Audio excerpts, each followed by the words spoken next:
Ilang araw bago ang inaabangang pista ng Jesus Nazareno, nagsimula na ang tradisyon na pahalik sa imahe nito sa Quirino Grandstand. Ang ilan sa mga deboto, madaling araw pa lang, pumila na. Ang sentro ng balita mula kay Isaiah Mirafuentes.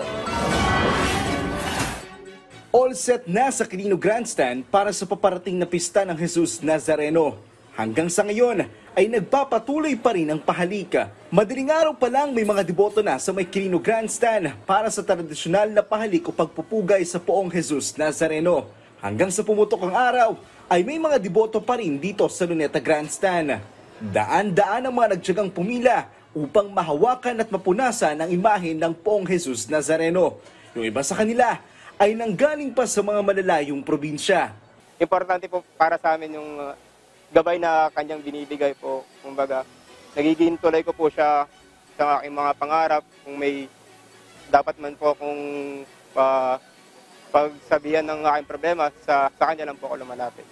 Ayon sa mga deboto, naging panata na rin nila ang makiisa sa pista ng Jesus Nazareno. Yun, talagang pinilit po namin pumunta para din po yun sa tito ko na nasa ibang bansa kasi may nararamdaman din. Kaya po pinilit namin. Tsaka isa pa, yung hiling namin para sa pamilya namin. Magaan po sa kalooban kapag kami ay nakakahawa kay Poong Nazareno. Kasi yung hiling ko po nung huli akong pumunta dito natupad naman. Ngayon, may hiling ulit ako, sana matupad ulit. Paalala naman ng simbahan na huwag magtulakan sa pila.